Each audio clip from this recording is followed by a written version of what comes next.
तो सियासी हलचल अब मचने लग गई है या कोशिश हो रही है इस हवाले से?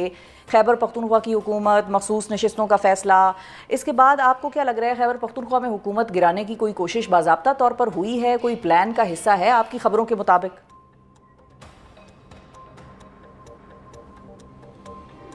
देखें, इसमें लग ये रहा है कि जो रूलिंग अलाइंस है उसके अंदर जो मुख्तलिफ उसकी जो मेंबर पार्टियां हैं उनके अंदर एक पार्टी जो है वो तो चाहती है कि खैबर पख्तूनख्वा में तब्दीली लाई जाए, लेकिन जो बाकी पार्टियां हैं और ख़ास तौर पे जिन पार्टियों के साथ अली मीन गंडापुर साहब के ख़िलाफ़ तहरीक एतमाद कामयाब करवाई जा रही है वो अभी तक ऑन बोर्ड नहीं है। उसके लिए कोशिश की गई थी लेकिन वो अभी तक ऑन बोर्ड नहीं हुए। ख़ास तौर पे जो JUIF है, क्योंकि उनके काफ़ी मेंबरान हैं खैबर पख्तूनख्वा असम्बली में, और ये जो मखसूस नशस्तों का फ़ैसला आया सुप्रीम कोर्ट का, इसके बाद उनका भी नंबर जो है वो बढ़ गया है, वो भी ऑन बोर्ड नहीं है। ANP भी ऑन बोर्ड नहीं है, पीपल्स पार्टी भी ऑन बोर्ड नहीं है।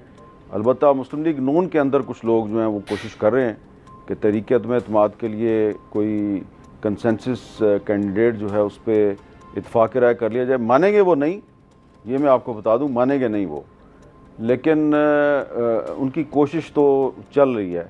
लेकिन अली मीन गंडापुर साहब जो हैं उनके बारे में ये तासुर इसलिए पैदा हो गया कि उनके ख़िलाफ़ कोई कार्रवाई होने वाली है। बुनियादी वजह उसकी ये है कि उनकी जो तहरीक इंसाफ के अंदर जो इख्तलाफात हैं वो आजकल बहुत हाईलाइट हुए हैं, तो उसकी वजह से शायद ये एक तासुर बन गया कि जो उनकी पार्टी के 35 जो आज़ाद अरकान हैं जो कि खैबर पख्तूनख्वा असम्बली के मेंबर हैं, तो उनमें से अगर 20-25 तोड़ लिए जाएँ तो तहरीक एतमाद कामयाब हो सकती है। तो उसमें मेरा ख्याल है कि होमवर्क सही नहीं था जो इस्लामाबाद में बैठ के सोच रहे थे अच्छा। कि तहरीक एतमाद कामयाब की जाए। उनको ये नहीं था पता कि वो जो 35 हैं वो एक्चुअली इंडिपेंडेंट नहीं है। वो 35 जो हैं वो सारे के सारे जो हैं वो सुन्नी इत्तेहाद कौंसिल में शामिल हो चुके हैं, और सुन्नी इत्तेहाद कौंसिल जो है वो अगर उसके डिसिप्लिन को वो वायलेट करेंगे तो साहबजादा हामिद रज़ा साहब उनके खिलाफ कोई ना कोई लीगल एक्शन भी ले सकते हैं। अच्छा, तो फिर मीर साहब जब ये वजह है जिसकी वजह से ठीक है, तो फिर मीर साहब अब एक और स्टेटमेंट याद आ रही है, जिस तरह से आपने बताया कि peoples party, ANP, Fazlur Rahman sahab ये अभी ऑन बोर्ड नहीं है इस सारे प्लान के हवाले से, लेकिन अली जो गंडापुर साहब की हुकूमत है उसके जो एक और बड़े नाकिद हैं, बड़े सख्त मुखासमत रखने वाले गवर्नर खैबर पख्तूनख्वा, वो ये कहते हैं कि मेरे हाथ में 50 लोग हैं ऑलरेडी। तो वो किस पैराए में बात कर रहे हैं, किस कॉन्टेक्स्ट में कर रहे हैं? उनका कोई और होमवर्क हुआ है क्या? देखिए शफा साहबा, एक बड़ी मैं सीधी सी बात करूंगा, जब तक मोहम्मद अली सैफ अली मीन गंडापुर के साथ है तो गवर्नर खैबर पख्तूनख्वा के हाथ में 50 आदमी हों या 100 आदमी हों, मुझे नहीं लगता कि उनके ख़िलाफ़ तहरीक एतमाद को कामयाब कराना इतना आसान होगा।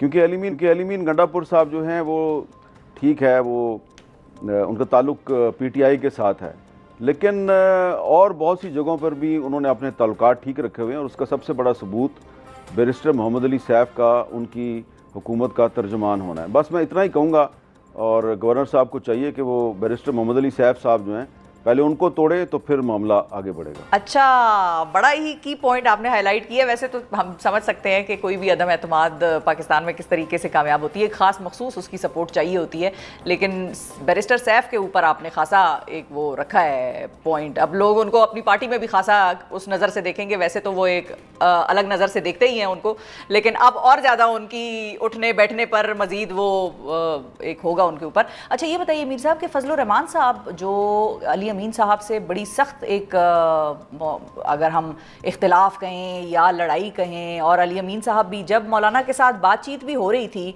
तो भी अली अमीन साहब की स्टेटमेंट्स उनके खिलाफ आते हुए रुकती नहीं थी, और मौलाना साहब ने हालांकि कुछ दफ़ा रिफ्रेन भी किया, उनके बारे में जवाब भी नहीं दिए, लेकिन अली अमीन साहब ने फिर भी अपने आप को जो है वो रोका नहीं। तो अपने बदतरीन दुश्मन को, सियासी दुश्मन को मौलाना साहब रेस्क्यू कर गए, ये हम कह सकते हैं? नहीं, ये हम बिल्कुल भी नहीं कह सकते। मौलाना साहब जो हैं उनका ये ख्याल है कि अली मीन गंडापुर साहब जो हैं अगर उनको तहरीक अदम एतमाद के ज़रिए चीफ मिनिस्टरशिप से हटाया गया तो वो एक सियासी शहीद बन जाएंगे, वो मजलूम बन जाएंगे। तो इस वक्त उनका ये ख्याल है कि अली मीन गंडापुर साहब जो हैं वो न सिर्फ ये कि सूबे में बड़े अनपॉपुलर हैं, बल्कि within the ranks of Pakistan Tehreek Insaf वो बहुत ज़्यादा अनपॉपुलर हैं, वोटर भी उनसे खुश नहीं है। और ये उनके ख्याल में एक सुनहरी मौका है कि अगर इनको कंटिन्यू करवाया जाए अली मीन गंडापुर साहब को, और एक ऐसे मौके पर कंटिन्यू करवाया जाए जबकि जो इमरान खान साहब के बहुत से जो करीबी लोग हैं वो भी अली मीन गंडापुर से खुश नहीं हैं, तो उसके बावजूद अगर वो कंटिन्यू करते हैं तो इससे खैबर पख्तूनख्वा सूबे में तहरीक इंसाफ की अनपॉपुलरिटी में इजाफा होगा और अली मीन गंडापुर साहब जो हैं उनके जो सियासी मुखालफीन हैं उनको फ़ायदा होगा। तो मौलाना फजलुर रहमान साहब की नज़र जो है वो अगले इलेक्शन पे है, और अगले इलेक्शन में कामयाबी के लिए वो समझते हैं कि बहुत ज़रूरी है कि Ali Amin Gandapur must continue as chief minister. बिल्कुल सही है। हालांकि इसी किस्म की बात मियां नवाज शरीफ साहब भी 2022 में किया करते थे। मीर साहब, आपको याद होगा कि वो भी ये कहते थे कि इमरान खान की हुकूमत मत गिराओ, ये अपने वजन के तहत खुद अब गिर जाएंगे, ये अनपॉपुलर हो रहे हैं, इनको मजीद अनपॉपुलर होने दो।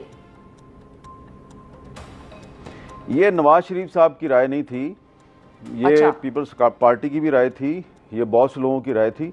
और क्योंकि आपको याद है ना कि जिस ज़माने में ये तहरीक अदम एतमाद का खेल शुरू हुआ था ये 2021 था, तो मेरे पर उन दिनों में पाबंदी थी। जी जी। मेरे पास काफ़ी फालतू टाइम होता था, तो मैं इस्लामाबाद में हर उस जगह पे पहुंच जाता था जहाँ पे कोई इस तरह की साजिश हो रही होती थी, और रात को लेट नाइट तक मैं उनके साथ बैठता था। तो ऐसी ही एक महफिल थी जिसमें कि शहबाज शरीफ साहब थे, बिलावल साहब थे, और इसके अलावा JUI के कुछ लोग थे।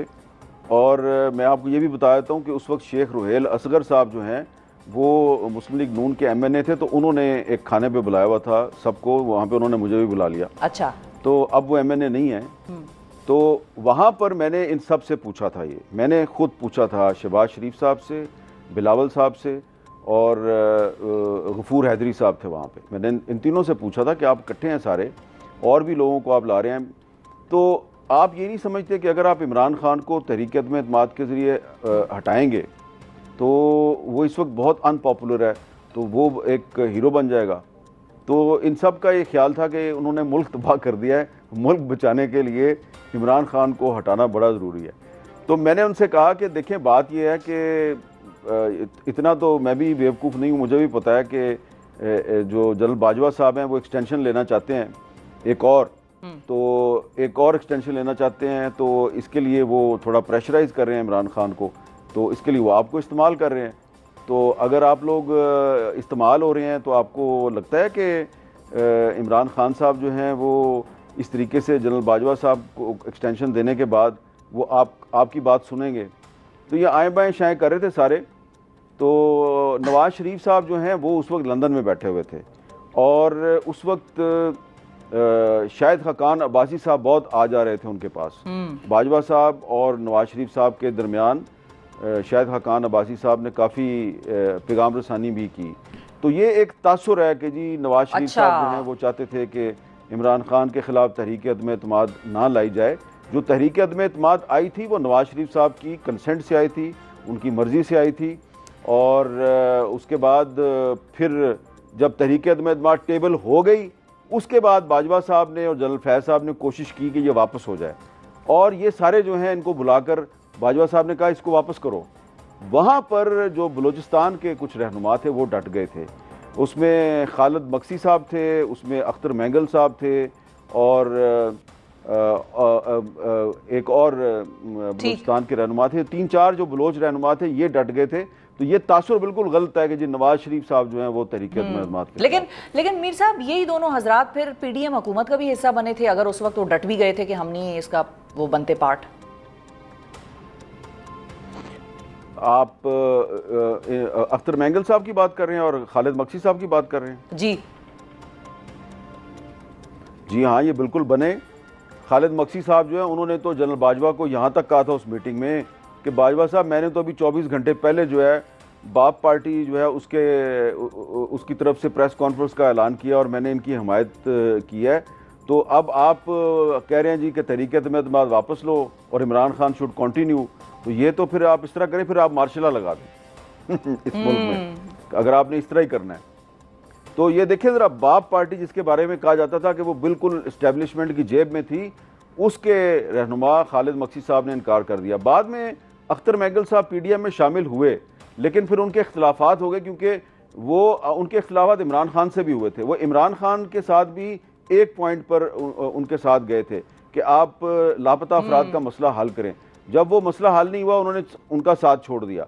फिर पीडीएम की गवर्नमेंट में भी उनका यही फटा था, और अभी भी उन्होंने जो असेंबली से इस्तीफा दिया हुआ है उसके पीछे भी यही कहानी है। बिल्कुल तो सही है। इसलिए आप ये कह सकते हैं कि इमरान खान के खिलाफ तहरीक अदम-ए-एतमाद में वो लोग इनके साथ थे, लेकिन अब तो वो इनके साथ नहीं। हाँ जी, अब इनके साथ नहीं। तारीख बस बड़ी बेरहम होती है, बहुत सारे लोगों को बेनकाब करती जाती है साथ साथ। अच्छा मीर साहब, ये बताएं आप कि पीपल्स पार्टी इस वक्त की क्या सिचुएशन है? कल हमारे प्रोग्राम में साहिबजादा हामिद रजा साहब थे, वो ये कह के गए हैं कि अब परेशान होने का वक्त वफाक का आ गया है और वफाक में भी कुर्सियाँ तब्दील हो सकती हैं, कोई और फ्रंट पे आके बैठ सकता है, तो नून लीग के लिए खासा परेशानी का वक्त है। और साथ ही खबर ये भी उड़ी हुई है कि पीपल्स पार्टी जो है वो बाकायदा तौर पर कैबिनेट में शायद शामिल होने की हवाले से बाज़गश्त भी चल रही है, बातचीत हो रही है, सोच विचार हो रहा है। आपकी इस हवाले से क्या इतलात हैं? पीपल्स पार्टी अभी कहाँ खड़ी है, क्या हो रहा है?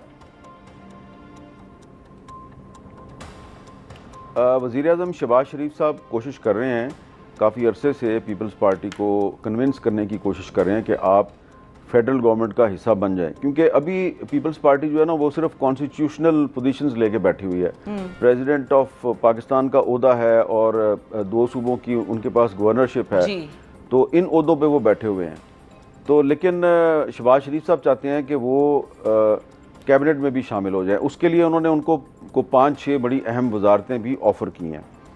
इस पर पीपल्स पार्टी के अंदर इब्तिदा में ये राय थी कि हमें इनके साथ शामिल हो जाना चाहिए, लेकिन फिर बिलावल भुट्टो जरदारी साहब जो हैं, उन्होंने जब सलाह मशवरा किया, अपनी सेंट्रल एग्जीक्यूटिव कमेटी के अरकान से बातचीत की, तो उनका ये ख्याल था, ख़ास तौर पे जो पीपल्स पार्टी पंजाब के जो रहनुमा हैं, कि जी हमारी तो लड़ाई चल रही है मुस्लिम लीग नून के साथ सूबा पंजाब में, उन्होंने जो वादे किए थे वही पूरे नहीं किए, तो प्लीज़ आप इनका फेडरल गवर्नमेंट का हिस्सा ना बने।